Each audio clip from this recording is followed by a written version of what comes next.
apple juice. I got it from, I got it delivered for a while. They didn't deliver it, but now I got it. This one. You ready? It's delicious. It's super delicious. Can't wait to have it. I haven't had it for like a month and a half or something. They ran out. They ran out of it for. Can you believe that? It's terrible. All right. Okay, I'm gonna connect and watch your stream for a bit. Sounds good, Jerry. Bye. Bye.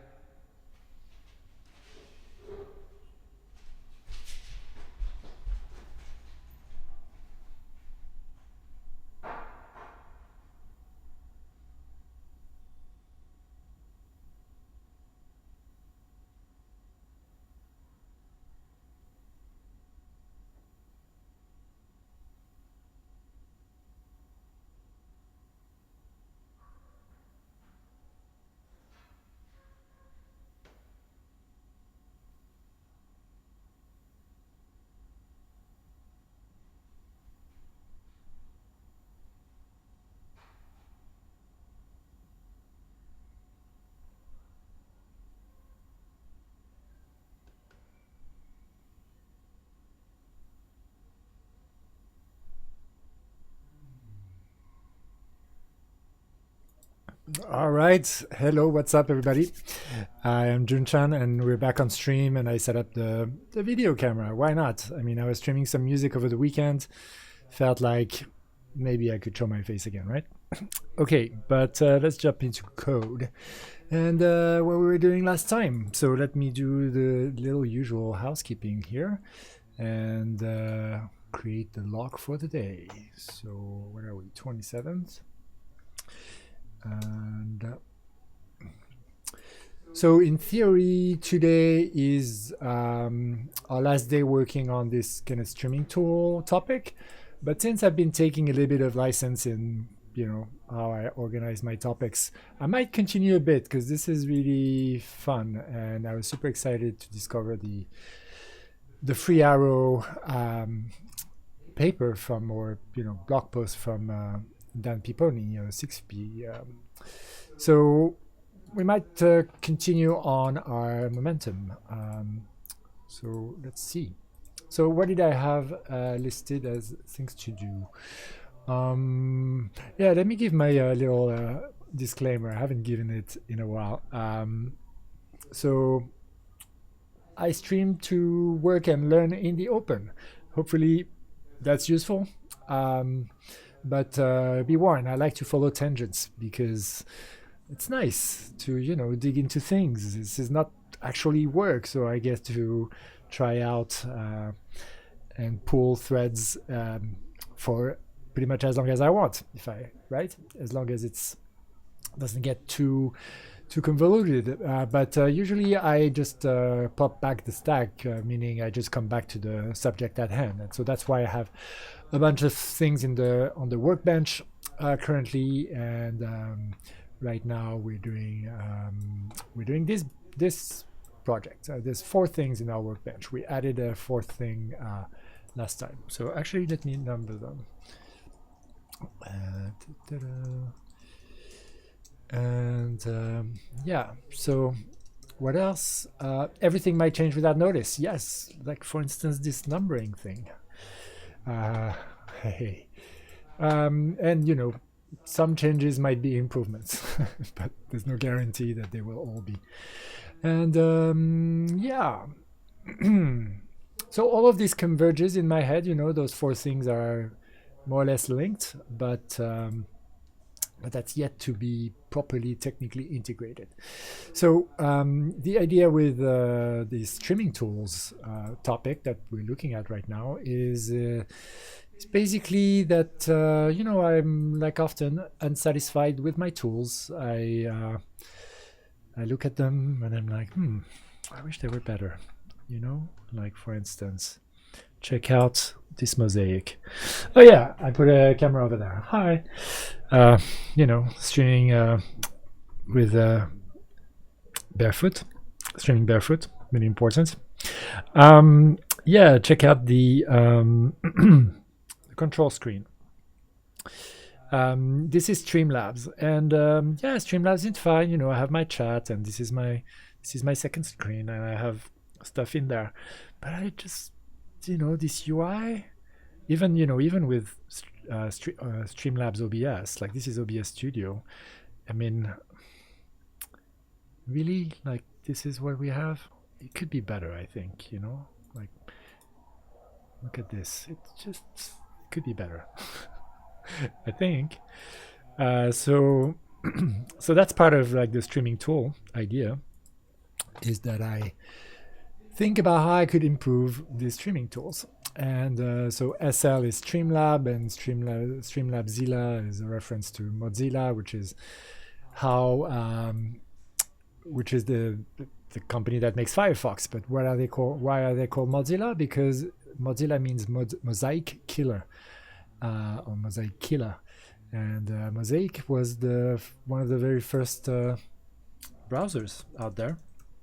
Actually, the first one I used in the basement of my university in maybe 1996 or something. It looked like this. Mosaic, amazing browsers back in the days.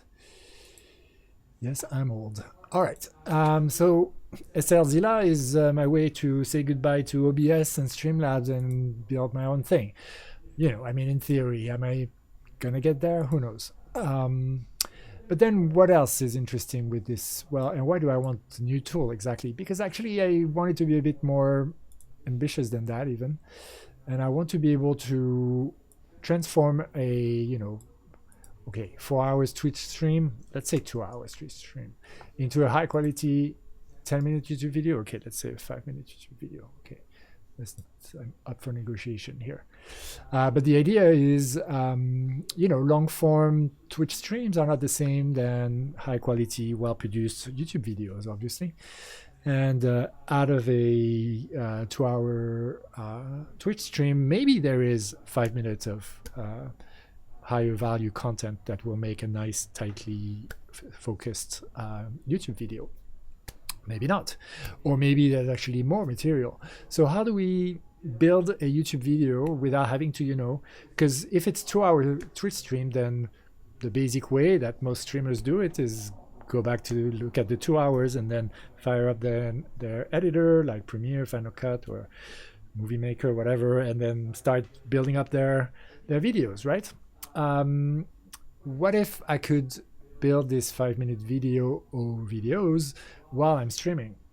So that's the crazy thought, and I don't know exactly how that would work, although I did put some idea around various user experience ideas here, like for instance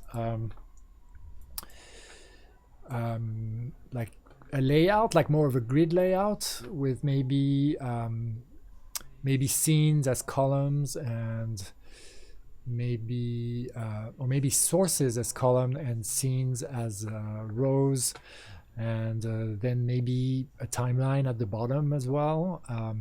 So I don't know exactly what that's going to look like. Definitely interested in getting some inspiration, for instance, from the music world and Ableton Live that is running on my other computer right there, that I also have plugged in right now. And I've done a few streams where I've thought a bit more about how to wire things up on the UX side of things. But at some point when I start thinking about design, I get a bit antsy to actually have code and to have things to play with that are not just, drawings. And so that's the spirit of what we're doing now. And we're doing it with my favorite functional programming language, Haskell. So let's check out what we have. Right now, the Haskell code base is here. And I called the project Streamline for now. And And let's see, let's fire up our terminal. We don't need this. And where are we? Streamline. So in theory, if we do something like Cabal, if we run our code with a sample mkv file, then it just fires up the video. So for now, I have a way to, through Haskell code, to run multimedia content, and actually also dynamically switch it. Like it switched here after a 10-second timer. So that's cool. I have code and it does things, but obviously that's far from the objective. But my thinking is, if I am to do something as wild and ambitious and speculative as this, live YouTube video editor of sorts, then you would need to have something like that. You would need to have a capability to, do multimedia things like, fetch audio sources and video sources and play video media from that's pre-recorded maybe, and things like that. So the direction for me to get there is to use an existing framework called GStreamer, which is used a lot by professional video software engineer. It's very modular.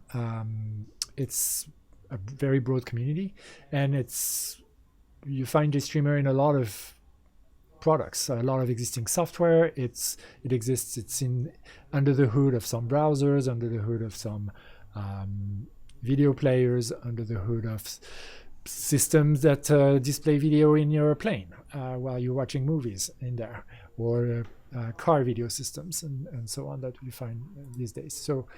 So that stuff is pretty nice, and there is a library to use it in Haskell, and that's what I've been giving a shot at. And let's see. Right. So if I look at, for instance, engine here, that's the code that I was running when I did Cabal run streamline blah.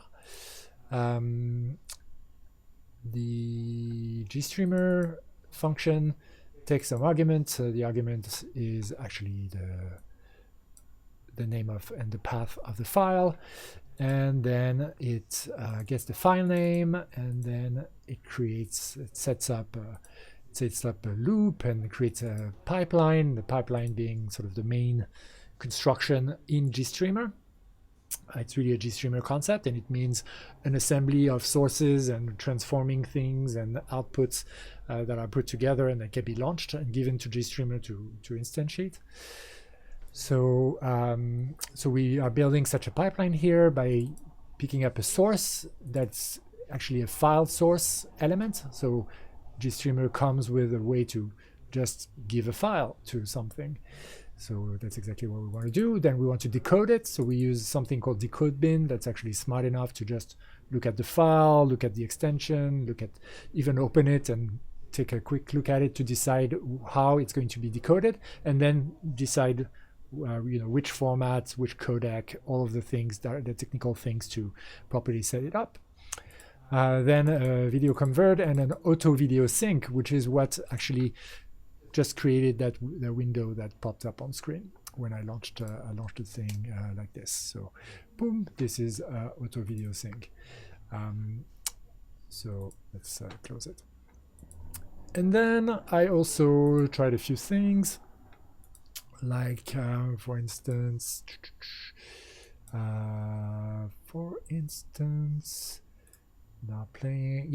this switch. So I said after a second, or it's actually after 10 seconds. So let's fix that after 10 seconds. After 10 seconds, and this is 10 seconds in nanoseconds, because GStreamer uses nanoseconds. trigger my function, and my function is switch location. And what does switch location do? It prints switch, which we've seen, like it prints switch there, and then it changes the location and it switches to another video in my home directory. So that's what happens when I did this. It recompiles because I changed the name of the function, and it relinks, and there we go. And so after 10 seconds, it will display switch, and it will switch to my intro backdrop right there. So that's all good, all well and good. This gave me confidence that I basically could use the Haskell GStreamer library, the thing that allows to control GStreamer from Haskell. It was also quite a bit of work to make all of this work nicely with my Nix OS setup and my Nix infrastructure, but you can refer to my previous streams for all this. And now I'm doing something a bit next level, which is that this is all good, but this is what's called an imperative style. Basically, after each bit describes something very specific. So here, okay, this is not super imperative. I suppose this is fairly declarative, but we're basically creating a source element, decode element, conversion element, and sync element. However, how we assemble them is through this pipeline function where we pass all of these elements that we've created. So basically, this means create a pipeline out of those 4 GStreamer elements that you've defined earlier, and then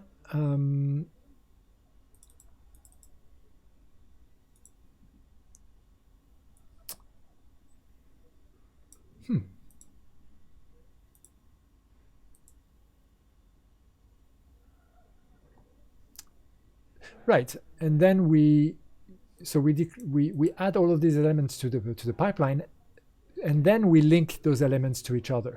So we map the source to the decode, we map the conv to the sync, and then we actually wait until decode has figured its life out, and then we link it to conv.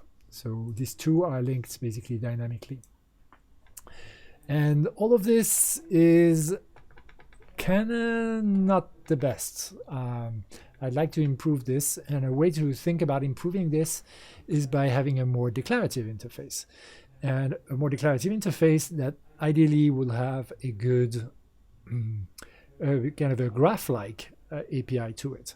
Because the way that I see this, even though now this is really just a pipeline of elements that are next to each other, the way I see this is that, obviously a more sophisticated pipeline could have several inputs, several outputs, routing in between. And so things might start looking a little bit like a graph. And so I'd like to be able to have a graph data structure that underlines this this more imperative style, so that I can say, this is the graph I want, and now figure out what imperative command you need to do. And even more importantly, this is how I want to change the graph. So do whatever you need to do in order to unlink and then rewire in the way that I just specified. So this idea is an idea that's been explored by Oskar Wickström for a different library, but that is very similar to GStreamer. In fact, it's part of the same family of tools. Let's see, where did I put this blog post? It is lost somewhere in the infinity of tabs, as many things, as many of my things. Okay, well, we use tab search. How about that? Wickström declarative GTK programming. It's in another tab. That's what's going on. Okay, so tab, come here. Sorry about that.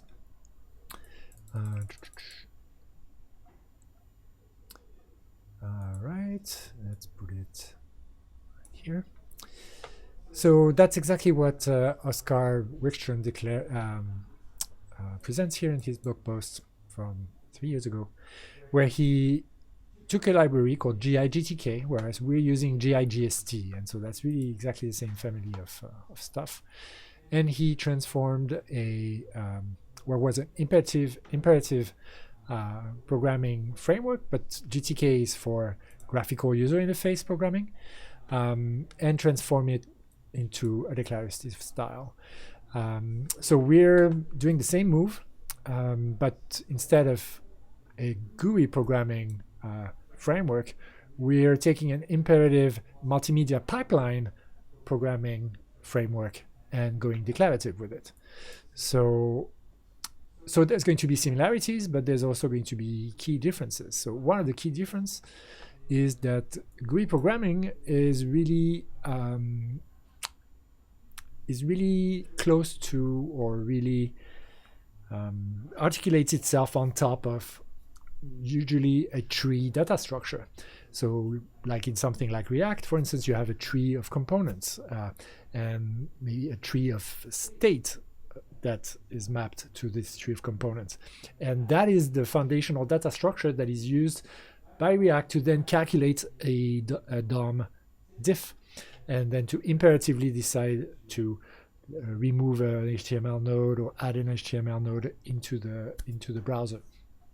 So well, we're doing this move from an imperative library to a declarative library, but there's really no, in first approximation, there is no trees in our data structure. We don't have components and the reason why it's a tree, by the way, is because HTML is very tree-like.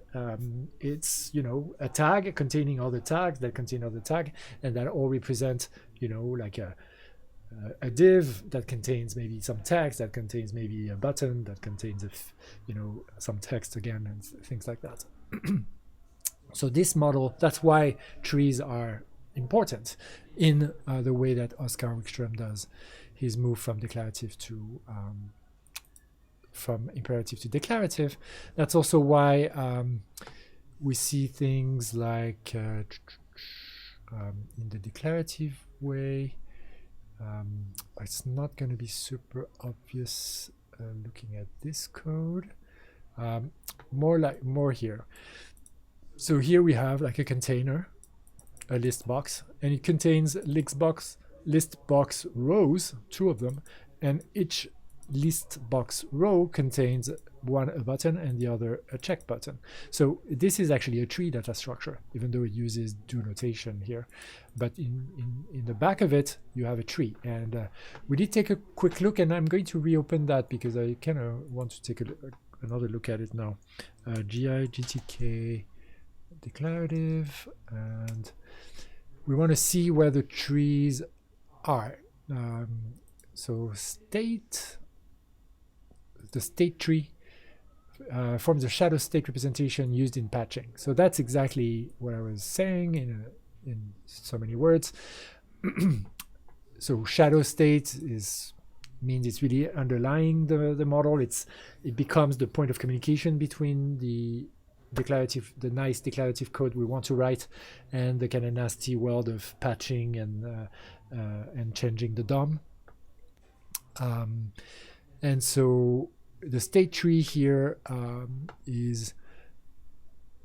has either containers or widgets or bins inside them. So as you see, as I was saying, right, it looks a lot like this idea: containers, bins, and widgets. Containers, bins, and widgets. So the tree is made out of these different nodes, and there's some rules in which one can include which other ones, and so on. And then here there's some convenience functions, which is cool. And then there is what looks like a GADT here, right, to do constructors depending on an existing state. So I think like state tree widget. So that must be a leaf bit. Then tree bin, that takes an existing state, and tree container, that takes a vector of state.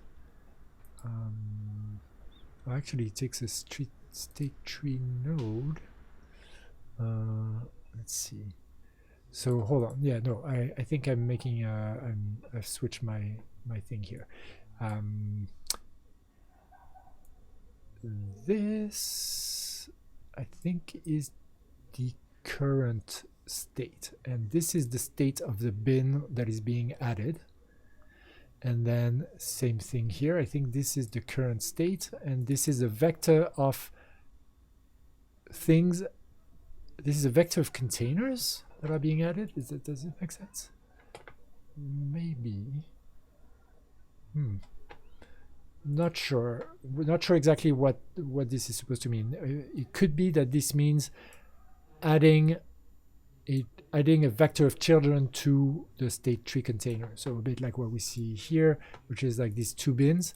That's a kind of a vector, although it uses the do notation here, but it's a vector, and that would be added to the container. I'm not sure. We need to look at the container data type. So let's take a look at this. Yeah, that's not what I want you to do. And there we go. And container. Probably actually it's going to be in this container. And container, right? So container takes what? It takes a widget constructor from GIGTK library. Okay, so that's what we see here, list box. So that's something from the GTK library. Then some array of something, like a vector. Okay, so a vector of attributes. Okay, and then some child widgets in a markup of builder, which has to be the monad that we're building in. And so it takes this parent child event. Okay, it's not immediately clear where the state comes into play here, right? I don't see where the state comes into play here.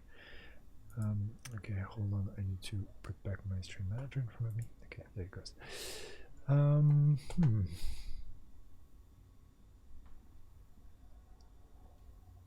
Typable attribute widget.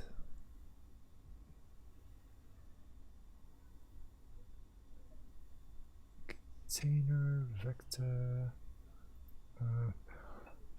So it's I think it's with the patchable instance that actually the connection with the state tree comes up.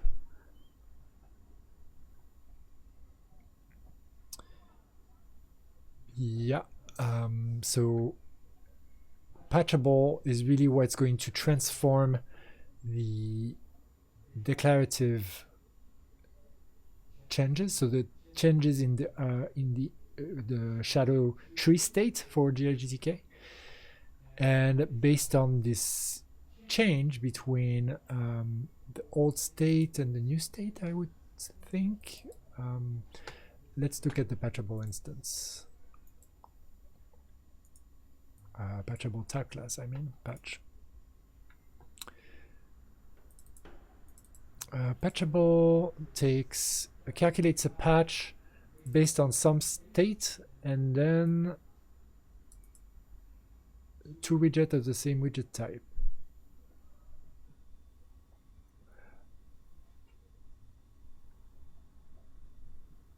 So I think that means replacing in an existing given state widget E1 by widget E2, I think.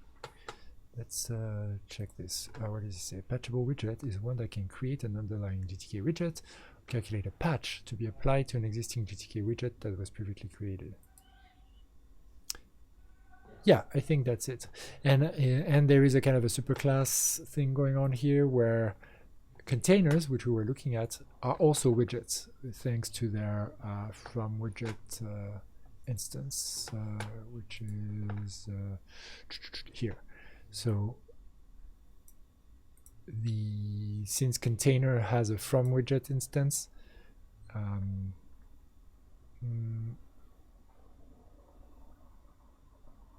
well, hold on. Yeah, I'm always a little bit confused with the direction of from and to there. So, because from widget seems to me that it would mean that we can get that from a widget we'd get a container, but I'm not sure whether that's really what this is doing. Let's look at, I think that's actually not so important just right now.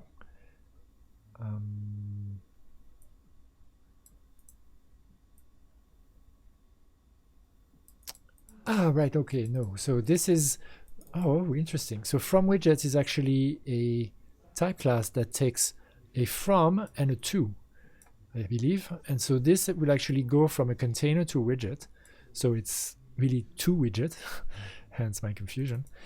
And this is actually going to be able to transform a container A children widget into a container B children widget. Meaning, I think in this case, a container with attributes A to a container with attributes B, because the second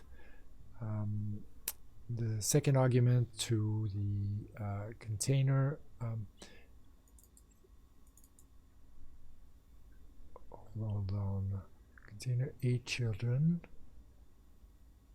container, oh no, right, widget children. Okay, so what is widget there?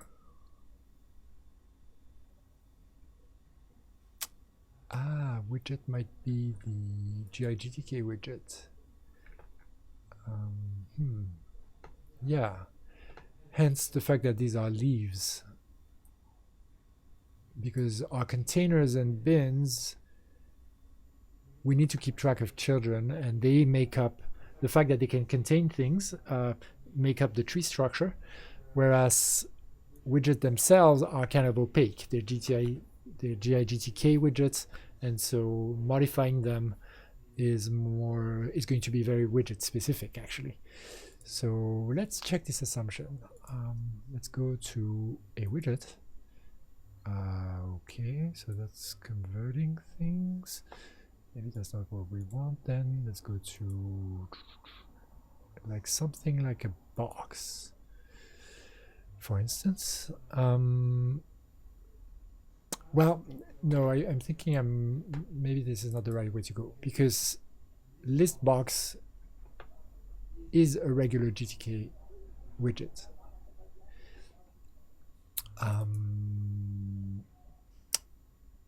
Well, it's a regular GTK widget, but that has children. So maybe it is interesting to take a look at it. This is just box, and so we have list box. So list box has instance is container. Interesting. So I'm going to take some notes about this, because this I think is going to be pretty relevant to doing our declarative GST API. So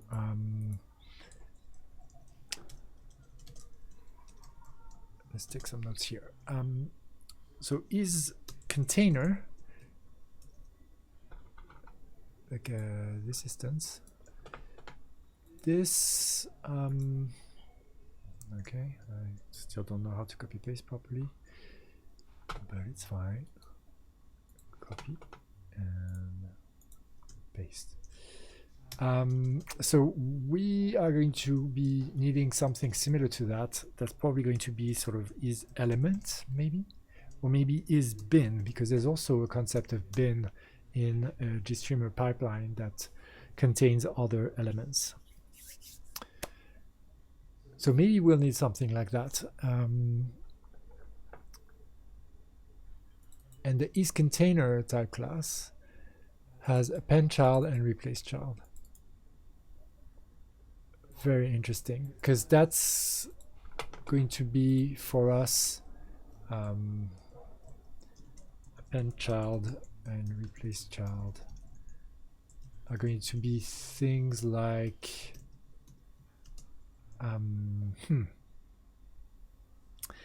well, our underlying data structure is going to be a graph.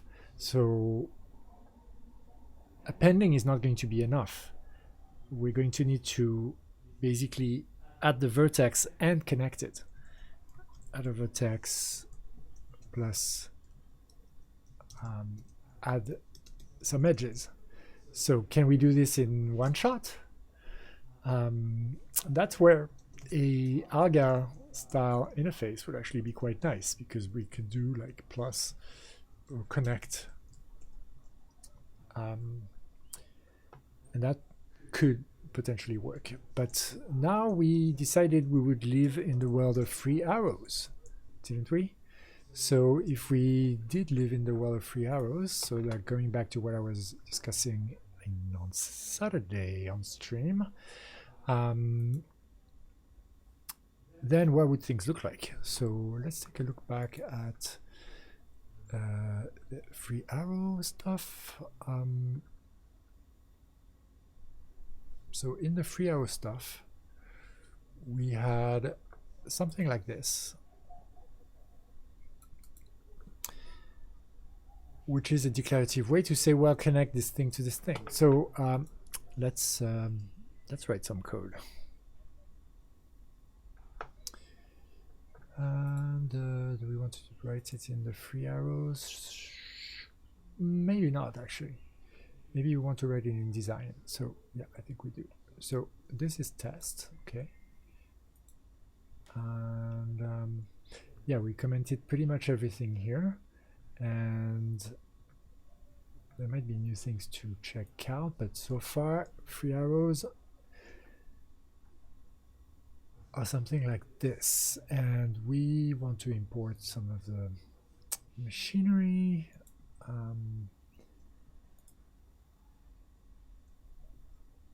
We could just yeah, we could just import free arrow. So yeah, totally. So let's do that. Import free arrow. And well, we need to declare free arrow as another module here.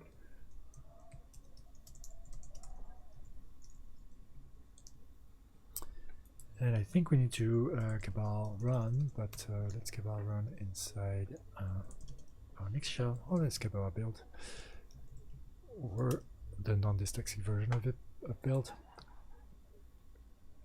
And can't find source, because it's free arrows. That's why. And did I import free arrow? Yeah, I did. So let's import free arrows. And how is that going to go? So free arrows, yes, yes. Where did you see that? In free arrows itself. Ah, well, yeah, that would be a problem.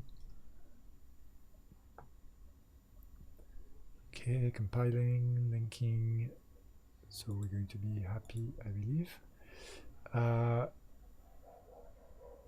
Except we need arrow notation. And don't know if I'm going to need something else there, but we will see. It's in design, yes. Oopsie. Like so. And so yeah, that solves our computation problems. And but then what will it look like?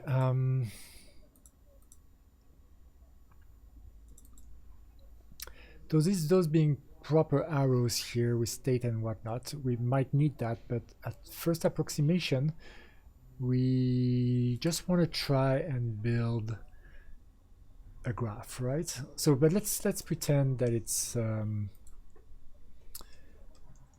let's pretend we have a source here,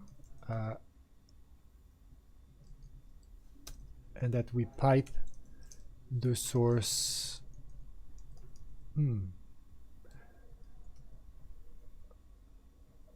No, you know what? Let's reproduce exactly the same pipeline that we have here in code, in this declarative code. That's the way to go. So the pipeline is going to be a pipeline, and it's going to indeed not need to be. It's going to be a pure pipeline. It's going to go from unit to unit, meaning it's self-contained. It doesn't, we don't need to, we consider it's our top level pipeline basically. So yeah, that's fine. Okay. And then what do we do? Well, we have a file src component somewhere. And so file src is going to be what? It's going to be something similar to ink and all of these people over there, right? So, okay, let's imagine that it's like this, file src. So it's going to be a something that takes, yeah, you'd wonder where will it take, right? Well, interesting.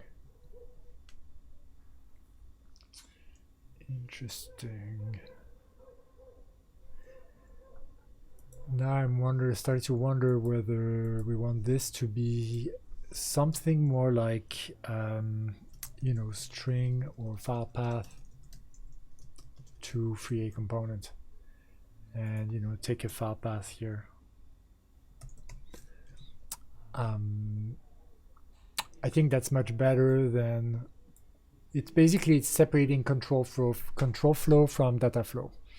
We configure control things like path as parameter to the free arrow, but rather than passing it as a static argument on the way in. I think that's probably a better way to think of it. We might run into limitations at some point, especially around like dynamic control. And so we might want to do something like passing a pair of control and data here, but I'm getting ahead of myself. Okay. So we have file src. Why aren't you happy? Because, oh yeah, because file src now requires a path. And so for now, we'll just make it, we'll fix the path. And we'll say that it's this. And really, its location and all of this is dynamic. So when we're going to properly wire it with the GST library, it's going to look quite different. And we might be able to reuse some of the combinators that make the notation a little bit easier. But for now, it's a path. And maybe just for the sake of calling things nicely, we'll call it location so that it's we can see right away the parallel what we're trying to do here. So here our source plugin gets passed a location that is dynamically given to the program as a file name. Okay. And I think, yeah, this is actually text. It's not even, because everything gets passed as text to this GST or GI Haskell conversion layer. Okay, so we might want to have things that are a bit better better typed, but for now maybe we are happy with calling it string. Okay, so what is this in practice? Well, we don't have an ink data constructor here, so let's see how we could build something that would fit what we want. Well, we need a base functor, or as I've heard it being called in some other context in previous stream, a pattern functor. We need a pattern functor for our component, and so that's it, that's component. And so we need to hide component, or we need to start choosing what we import here. For instance, we're importing free A for sure. What else are we? We're importing also probably the type constructor for free A. And what else? Yeah, for now that's it. We might be importing nil actually. Nil is part of the free A construction, so we can have it. Good. So now we have this component, and this component, or this base functor, is obviously not what we want, but let's call this an element. How about that? How about that?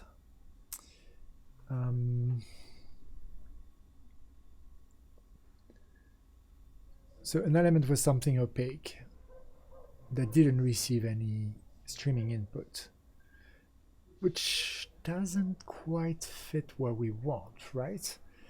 Because we do want something that outputs, and so that might be, would it be load or store? Load, strangely enough. Load here looks a lot like it's taking something in, but we kind of reversed in our world. So, but that's all good. So this would be element, and let's call this no op for now. And then what? And then multiple declaration of element. Is that true? Yes, it is true.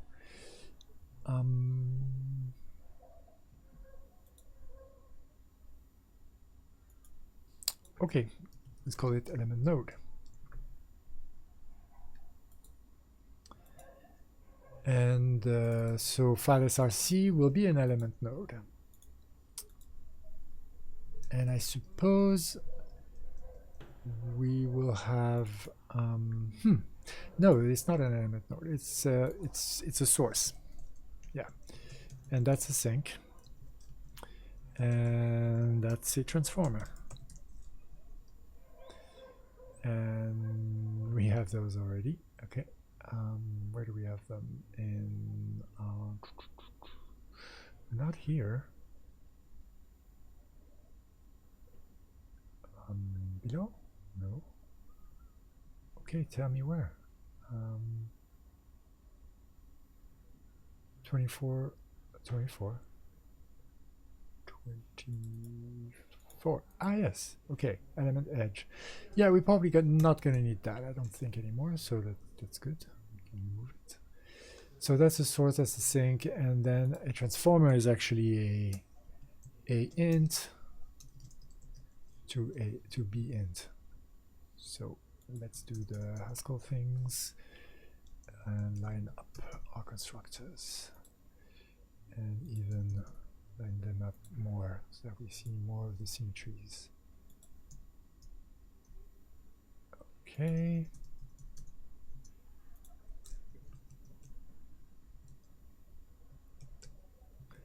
All right, good. Time to have some wonderfully delicious pineapple juice.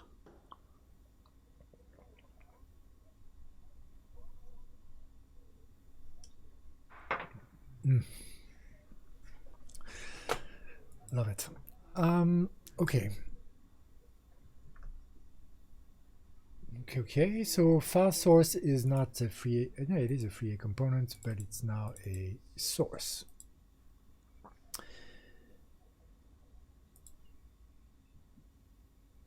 Okay.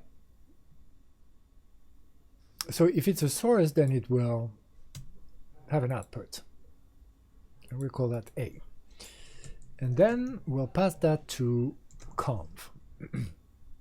Right? Is that the next thing? No, it's decode. Yeah, decode conv sync.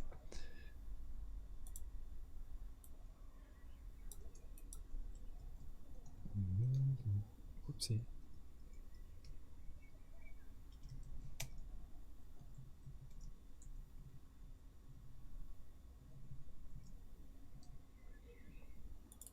Decode conv sync.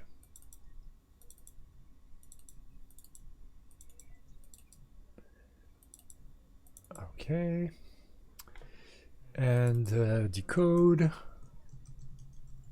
conv and sync will then output to unit, and decode will go from A to B. conv will go from B to C, and sync will go from C to unit. And then it looks like we're going to need to return units. That's a little bit of boilerplate. I can live with it. So first of all, okay, it doesn't compile. Well, what's the error? This. No, we don't need this. Okay. Now, of course, we need to change this. Conf doesn't take an element. This doesn't take an element. Okay, good. And so therefore, to make it run, we need to remove the argument here, and then ID is it in here? Prelude hiding ID. So it's control category. It's ID from control category, I think. So we need to import that. I thought we did import it. Yeah, we are importing it. What's the dealio? Aha. Right. Of course. Yes. So we do not have a no op here, so we can't pass it ID. We have to pass it something like this or something like that. So let's do so. That's a source. A transformer, like the code will be something like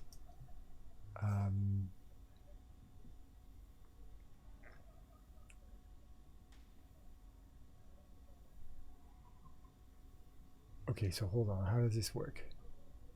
Yeah, it's something that they will take the int that's being given by the environment or the interpreter. In our case, that's not going to be an int, so we're going to need to change that. And then returns it. So that's loading, which is the same as file source for us. So it's just going to output an int. And we can live with that for this demo. I just want to have this run, and I want to be also able to interpret it as a graph data structure. And then I want to start playing with the idea of actually mutating these and patching these, which is going to be a whole other thing, because then we're not going to be able to piggyback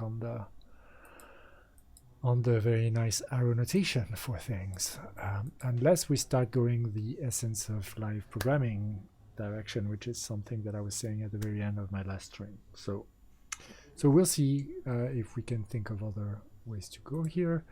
Why is this not working? Because a and int. Okay. Hey, Counterrun, good to see you here. How's life? Pretty good. Pretty good. Yes. I have juice. I have camera. I have. Well, it's a nice sunset actually. Fortunately, we can't really see it, but yeah, I'm doing good. How about you? How's life?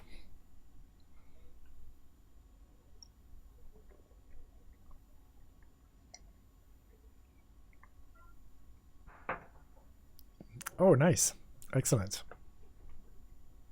Don't get your DAO too big, because it takes time to compile, as you probably already know.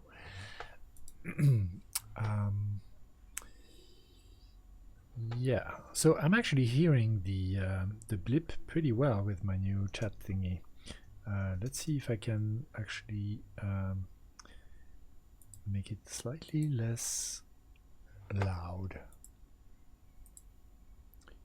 Sound, and let's make it like 40. It's actually very simple at the moment. Excellent. That's the best code, the simple code. Actually, the best code is the code that doesn't even exist. But it's good to see you, man. All right. So, have you ever heard of free arrows, or have you ever heard of arrows in functional programming? because I've been playing with that last stream. I'm trying to hook it up into my idea of trying to use it for wiring multimedia pipelines together. It's been quite interesting. Okay, so yeah, right. This is going to from A to int. That's the problem. It needs to go from well, let's see, A to A. Okay. Oh no, hold on. Load. Unit to int. Yeah, actually, that sounds like that is what it needs to be here. So that's what it's going to be. Unit to int. And what? Why not second? Yes, indeed. Why not second? I agree. Yeah, we can. It's our code. We can make it second now. And it compiles. Wonderful. Can a replacement for an old GUI interface the program that we build export JSON? So instead of working on GUI, I work on the JSON with DAO. Nice. Yeah, that's always good to work on. You know what? That feels a lot like some of the stuff I was talking about before, because it's like working on GUI being working more on the data side of things, right, rather than the GUI, so that your GUI is kind of declarative based on the JSON that you have, right? And that's kind of the path that I've been following in the footstep of Oskar Wickstrom, who transformed the GI-GTK library for UI work into a declarative GTK library called GI-GTK declarative. Which is more like React and whatnot, which uses an underlying tree data structure to have the good old, if you give me the state, then I render the widgets. And I'm trying to do the same thing, except it won't work with a tree because my multimedia pipelines are actually more like graphs. So that's why I'm reaching out for arrows. Yeah, I'm using Nix. I'm compiling with Nix, and check this out, actually. I'm pretty proud of having made this work correctly. Check this out. Boom. I run Cabal. I run, I'm in a Nix develop shell using a Nix flake, so bleeding edge stuff, right? And I have all of the library for GStreamer such that I can actually like launch an actual multimedia window from Haskell. Yeah, that's where kind of Nix kind of shines, right? Because in my flake, I'm able to say things like bring in all the GStreamer plugin from Nix, and even have CUDA in there, so I should be able to run some of the GPU-based pipeline stuff, and it's all connected to Haskell. And that was a lot of work. I'm not gonna lie, it was a lot of work. But yeah, all my all my environment is Nix based. Yeah, man, you inspired this. You're the one who tipped the scales into looking at NixOS. Why not?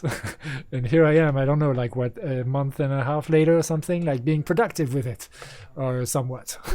I can't say that it was super fast to do the whole flake.nix thing, but now it seems rock solid, and I get to do even like multimedia things in Linux. So definitely the kind of stuff that you want a good package dependency manager for. So thanks a lot for nudging me the right way.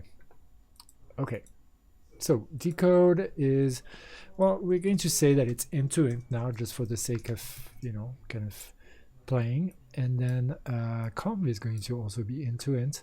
And then sync is going to be into unit, because that's sync. Yeah, me too. I'm happy to. Really appreciate it. Okay, so this is also second, right?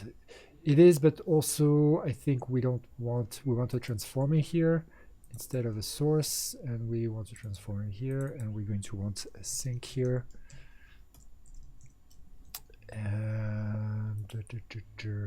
And then this, I think, is it's going to need to be something different. Let me check this out.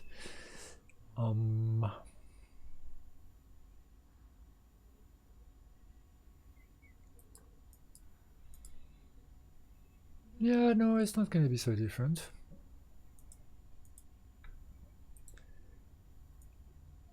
we go from int to int, you know what? Actually, it's going to be ID. Yeah, it is going to be ID. And then this, if this is a sync, right? If this is a sync, we kind of want to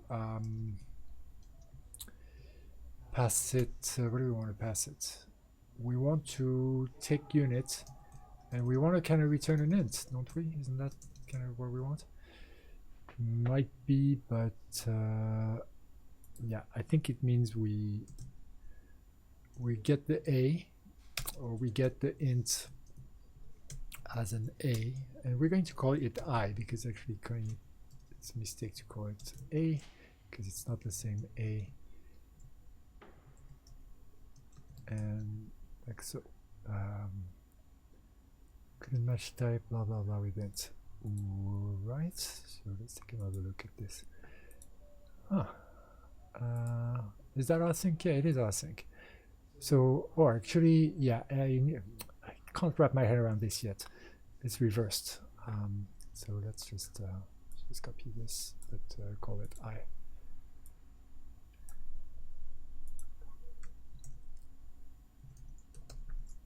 Okay, and what's up now? You want a tuple section. You know what? Have a tuple section. Let's be Haskell terse. And we need to activate tuple sections though. So let's have HLS do it for us. Thank you. And then what's up with no? You want the instances. Okay, well, we just need the instances. So how do we import the instances? Can we quick fix it? We need to add arrows. Okay, add arrows.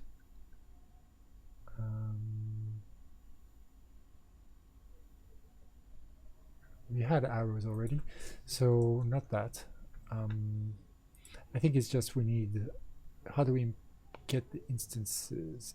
Maybe we just need the data perfunctor here, do we? Don't know. Let's see, how does this work? Perfunctor.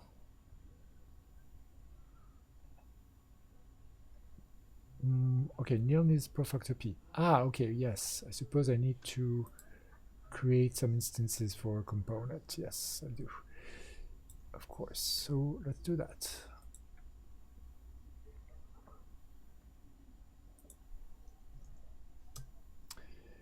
And we then therefore going to need data perfunctor. Data perfunctor.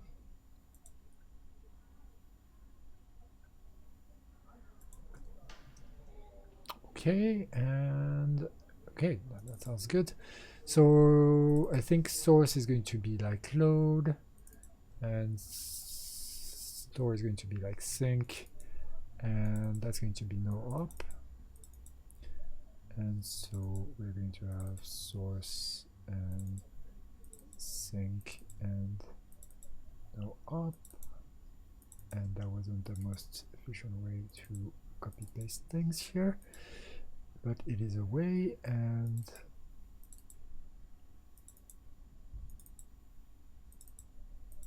then we'll need to add the transformer constructor,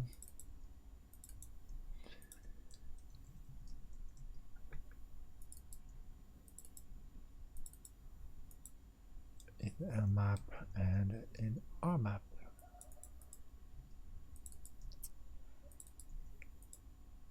Okay, and yeah, of course, that's not going to work. And that's not going to be super obvious, I'm afraid to say. What are we going to need to do here?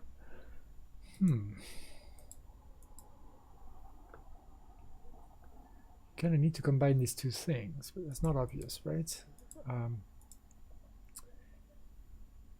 Well, first of all, we will get a AS as input. And then, indeed, we'll do F after G. So what's wrong with this then? Whoa, I removed the whole no up thing, yeah.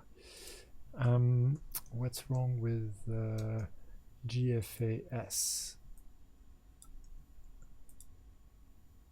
The answer is nothing. And apparently I like transformers instead of transformers, but they're not as good. And I'm going to do the slightly, I saw a tweet that said that us Haskellers had like really weird habits. And this is a better habit of layout for sure. Okay, and transformer.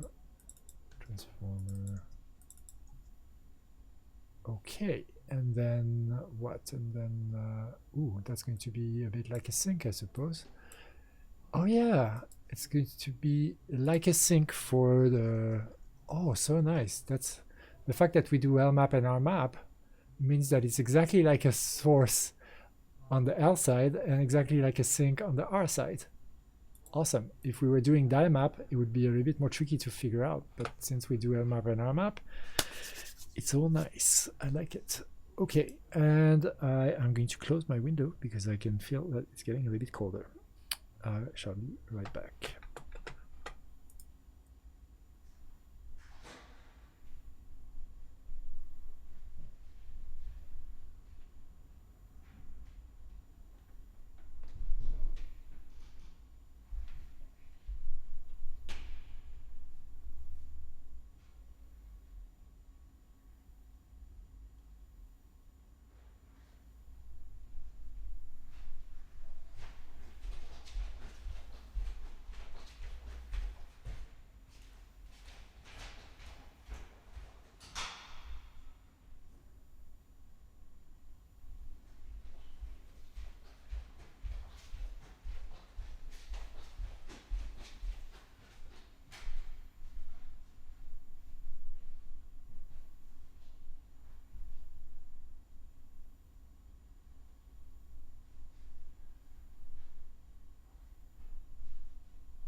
And bang, I'm in.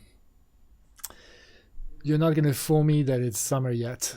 I know you, April, with your sneaky little cold evenings. So I oh, not this one. What?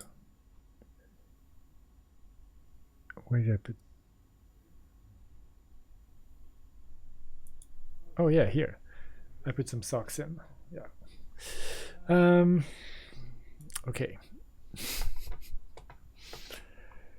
Da da da. So we get like our perfunctor instance by being copy pasty.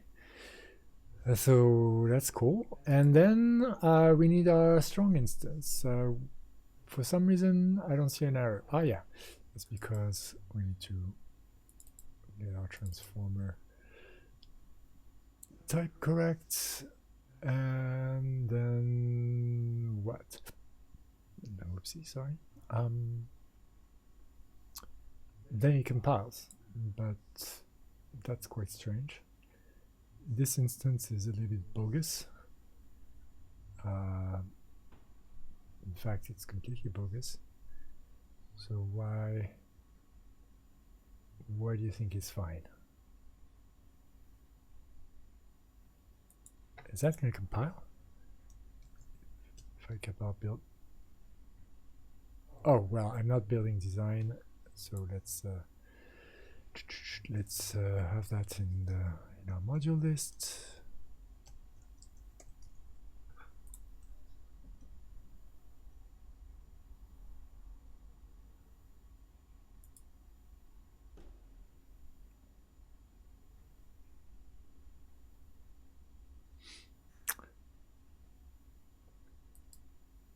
Okay, I'm a little bit. Oh, right, because I did make some changes here. I simply didn't. So it's partial. and that's not giving an error. So wait a second. Maybe if I say wall, why don't I have wall as the default as well? And let's see whether -w. Aha. Yeah, there we go. Redundant imports. That's one thing. So let's remove them. And then, hey. Non-exhaustive pattern match. Okay, I feel better now. And then there's this unused thing. Okay, good. Why is that not the default? Let's look at how we do that. Cabal, wall. Okay, yeah, that's going to be a little bit difficult to search for.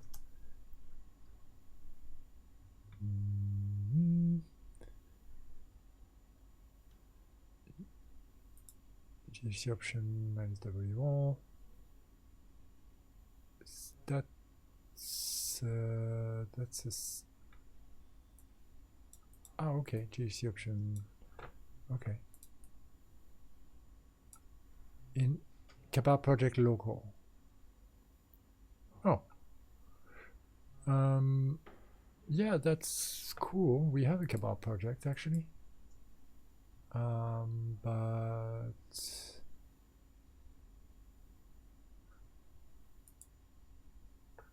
can we do here? Oof. How about that? Is that a thing?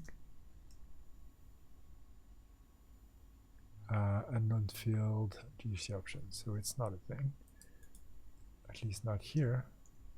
So maybe here. Yeah, here. Looks blue. Blue seems like, oh, GC option. Check this out. It was already there. Whoa.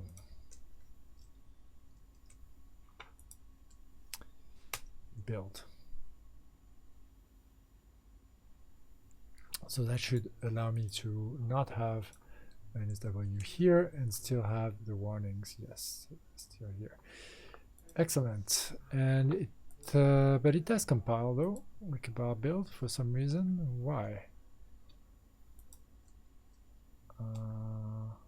No, good. It pops up the warnings. I mean, it compiles, but it shows the warnings, which is what I want. Excellent. So let's complete what we need here, and it looks like that's going to be more difficult here to do the transformer instance, the strong instance. So what? So yeah, because we're not getting an AX, we're going to be getting an AX, S. So let's do that. And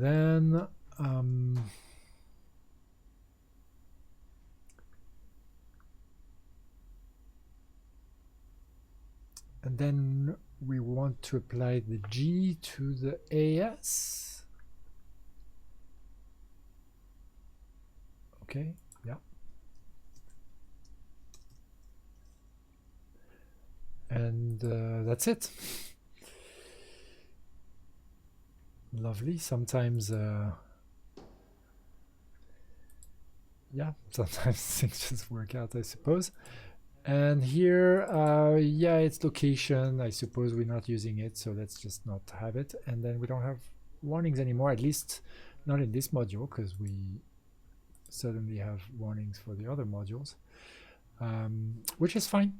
And so this compiles. Okay, so that's cool. That's very cool.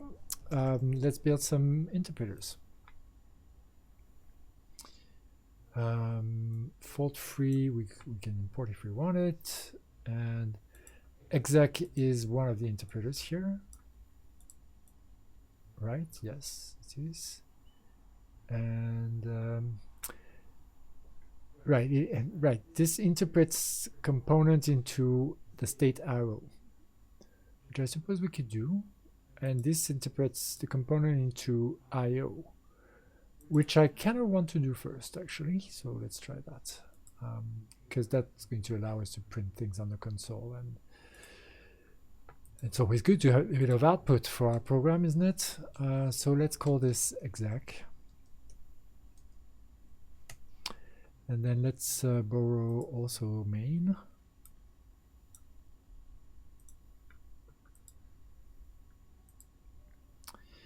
And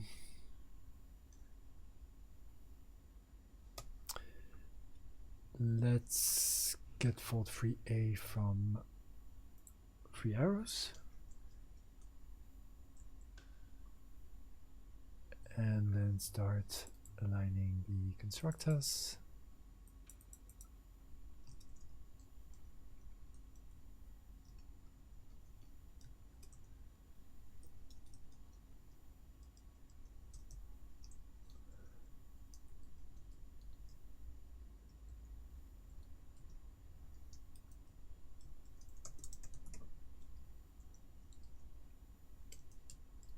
And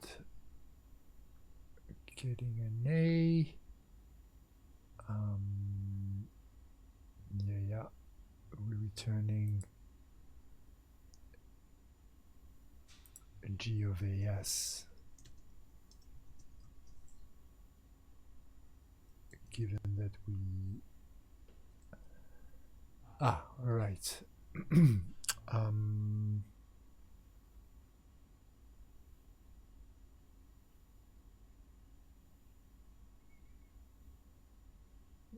Get an A.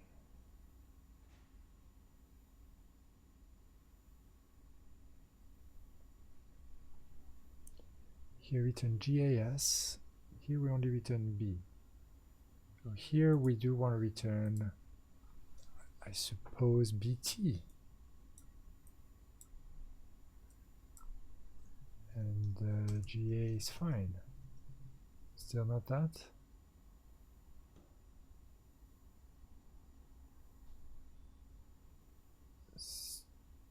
Okay. Hold on. You want explicitly IOAB, but why do you want explicitly IOAB? We have component int. I see. Do I see? Yeah, no, I do see. Right. So G is a function from, yeah, right. So we get an A, which is an int. We can't apply G to it. We have to pass it some unit, I think, or something, right? Because G is a to int thing. And sorry, not A to int. It's a comma int. It's a tuple of a int to something. So G needs its tuple of a int. And is a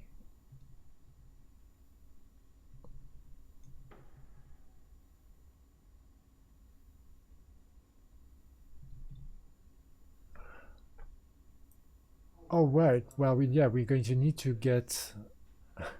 Maybe it's going to be confusing to run this in this. This is a little bit of a crazy monad, I gotta say. A crazy interpreter, the one that asks the numbers.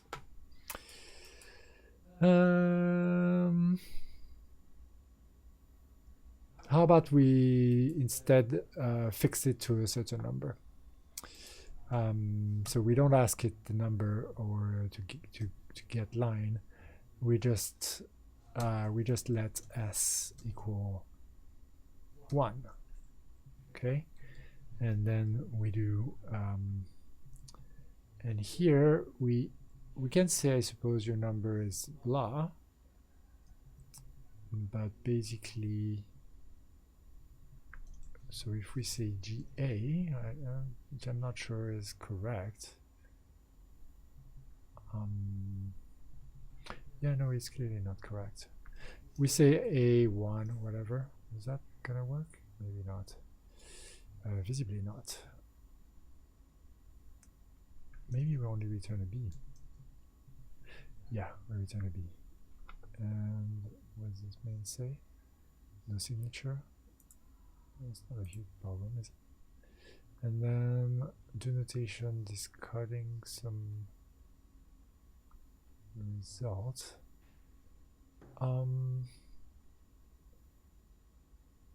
Okay, that's yeah. That warning I don't like so much.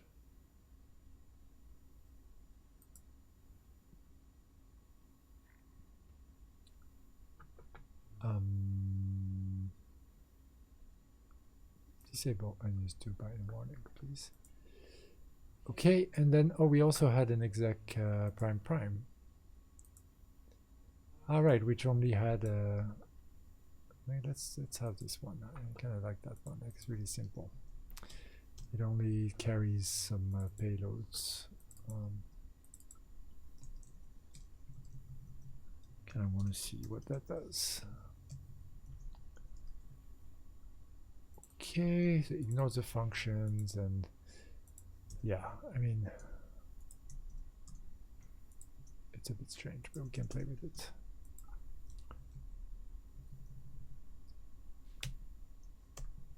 I think it's just going to calculate a total cost. So we could say sources cost and sync cost and transformer cost more and no upstone cost. How about that? And then labels are listings, which I suppose we could import, but we might want to tweak it to do something more interesting. Okay, and now we have only one warning, and that's that we don't have sum, and that's because that's coming from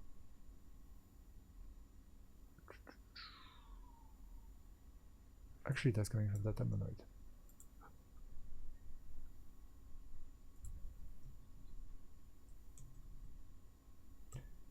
And now we want tests, but we don't have tests because we have pipeline. And we rename exec prime exec. And okay, yeah, no, that's not the error. Defaulting the following constraint to type integer. Fault free, prime.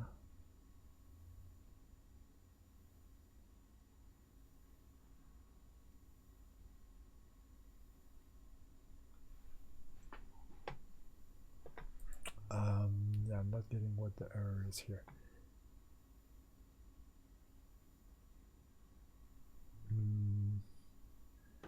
Free to label some integer.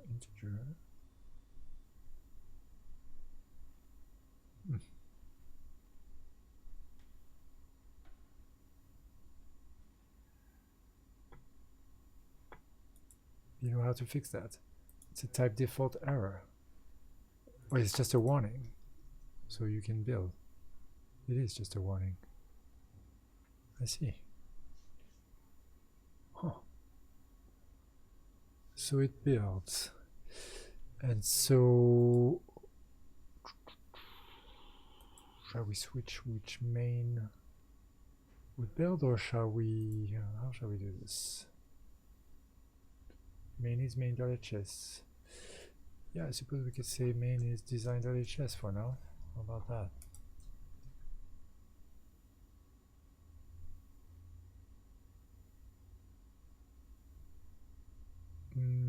Yeah, sure.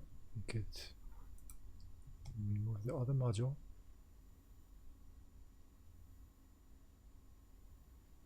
And no location. What is this? Oh, there is no main module. Yeah, of course. Okay, so let's not do it like this. Clearly, I'm a bit confused. Okay, so let's call this design. There must be a better way to do what I'm doing now, but it's fine. Main, and then let's say, let's not do the whole GStreamer thing.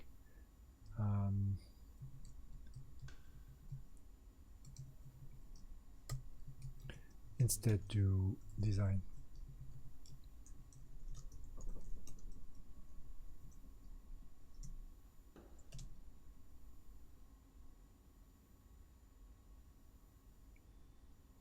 Okay, warnings, but apart from that, you're linking, very good.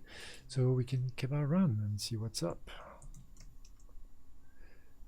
Okay, so our number is 10 and 1, 1, 1, and 6, whatever that means. What is that supposed to mean? So 6 is this, and 6 indeed is source plus sink plus 2 transformers, and that's 6. So that's fine. And then our number is 10. Where is our number 10? I mean, I suppose we pass 10. Well, we say your number is 10 at the beginning, and then we say your number is now 1 because we just set s to 1. So really not interesting at all. In fact, yeah, and here we do GA1.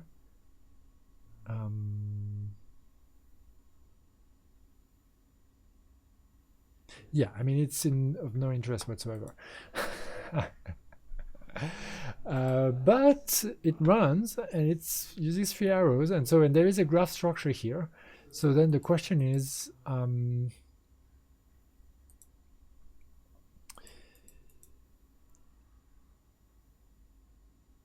well, there's a number of questions here. One is, what are we outputting here?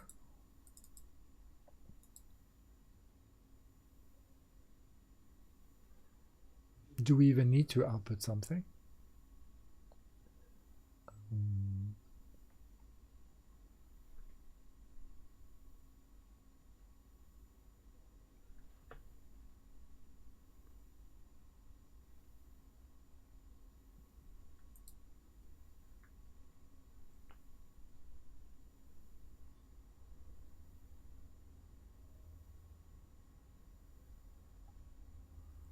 Really depends on how we interpret this.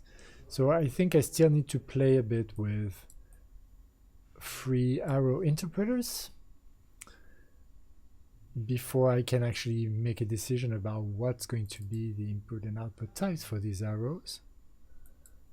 Okay, so let's list a few things here of things to do next. So we said build a graph. So we kind of did that. We just did that. But we need to indeed interpret, play with interpreters. Because we want, that's going to be helping us to then define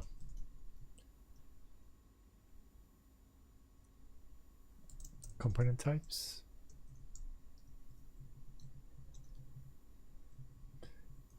Element types, right? That is not what I wanted to do, that's for sure.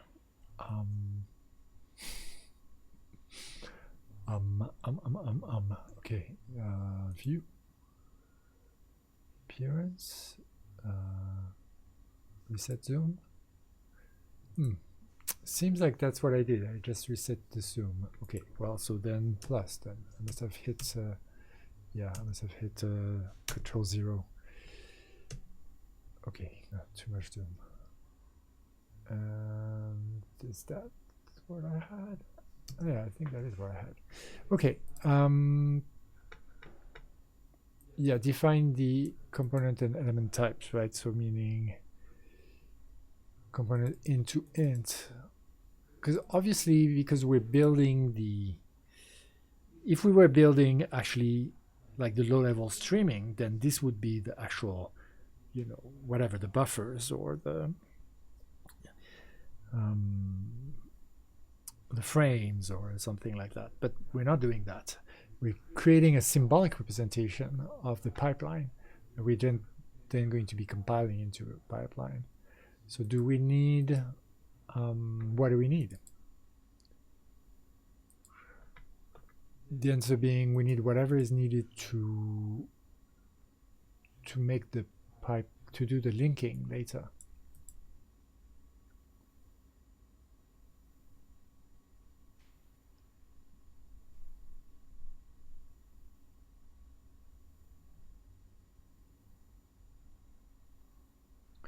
So it could be that it's an identifier.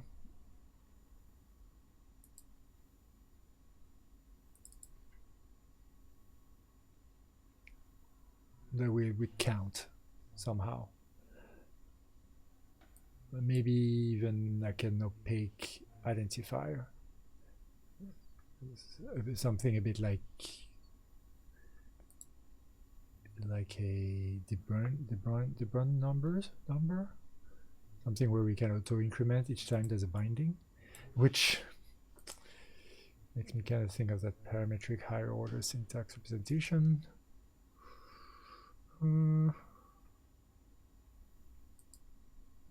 Yeah.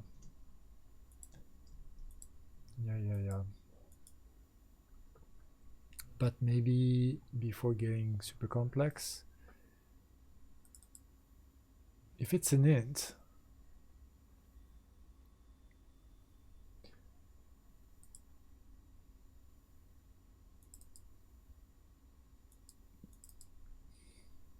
when I'm thinking maybe it could carry the information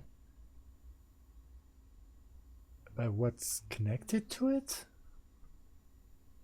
because A really is an edge, right? And or I mean there's really a dual way to see it, right? So either file source, the element, is the vertex, and then A is the edge, and then the vertex file source is connected to the vertex decode through the A edge.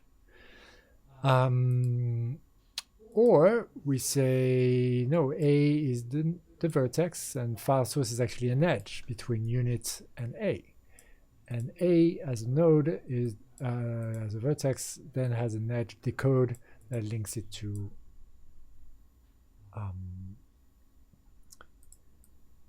vertex B. So we also need to choose a little bit. Maybe we need to choose. I'm not even sure we need to choose, but at some point I think maybe we will. And maybe this representation is biased towards one or the other, and I don't know yet how. But for sure, we then need to interpret something like this into a DAG, and then maybe with arrow loop we can interpret it into a general graph. Okay, maybe I want to note that. So maybe before interpreting it into a pipeline, I do want to interpret it into a graph.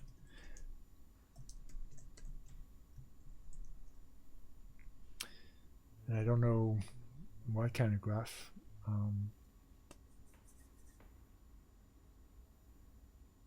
But yeah.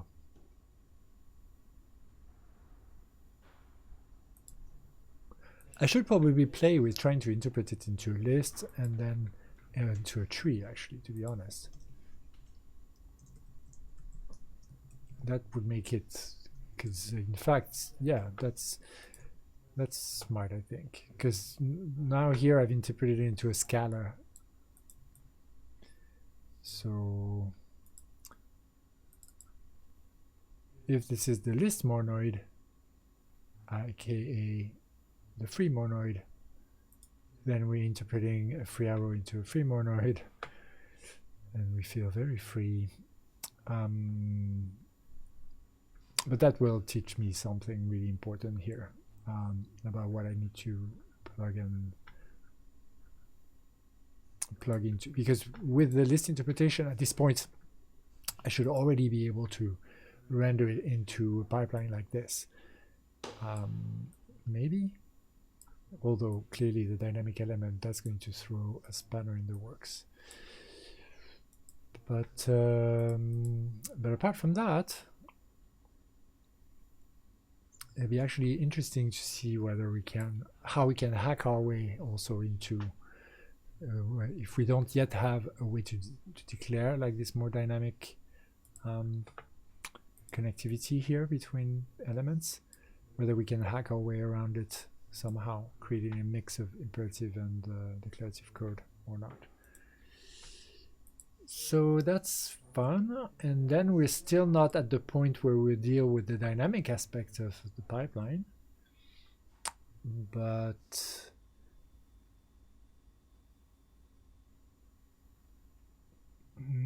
it could be that the interface to deal with the dynamic aspect of the pipeline is actually the original free arrow constructor.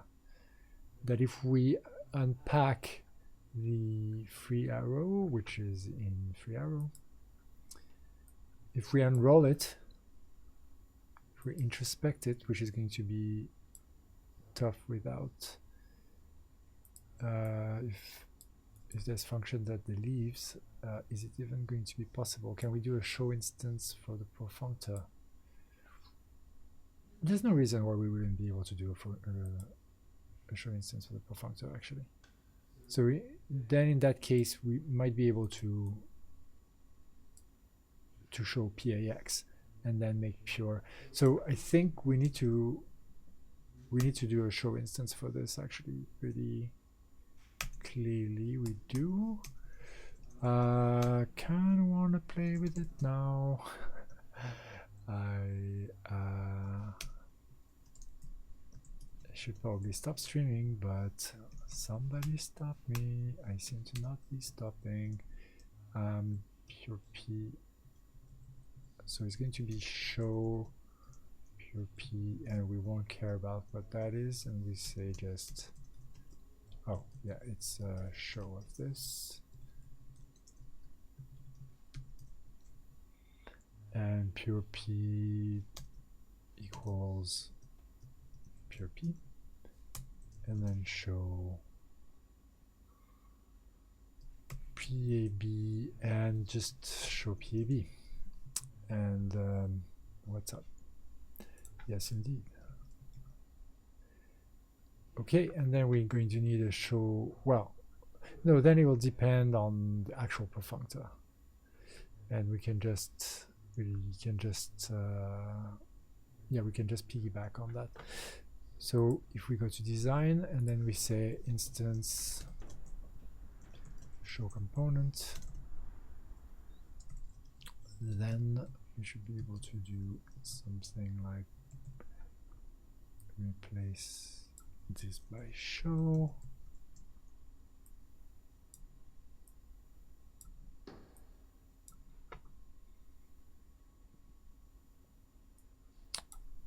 And we can just call it source, right?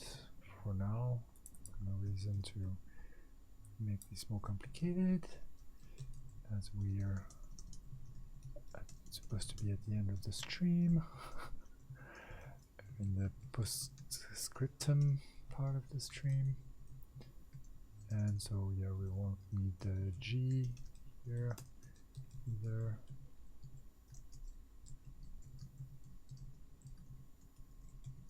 And what's the deal?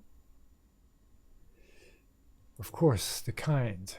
So what are we indeed doing here? Well, let's say component it. I'm fine with that. And illegal instance. Distinct type. What? Use flexible instances. Okay. Use flexible instances. Fine. And what? Yeah. Then we have this thing. And then what did I want to do? I wanted to show the pipeline. Now I should be able to show the pipeline, or to put line the pipeline.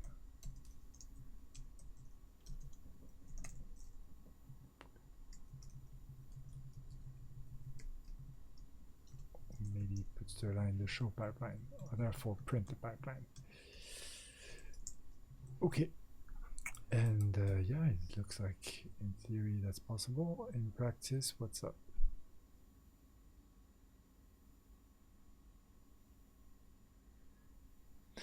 In practice, it hangs. Ooh. How hard does it hang? It's spinning a core. Yeah. So that's proper loop. That's bottom. And okay, we get it back. Cool. We made Haskell crash. or bottom. Okay, well, so we'll figure that out next time. So thanks a lot for watching, and yeah, it was nice continuing with this. So I definitely will continue again next time with this kind of declarative layer, this for graph data structure and GStreamer pipeline. It seems like things are converging slowly, and if I play with interpreters, then I'll be in a much better shape to actually start seeing some of the path that I'm not seeing yet. So thanks a lot for watching, and I'll see you in a couple of days for more 3 arrows GStreamer goodness. Bye bye.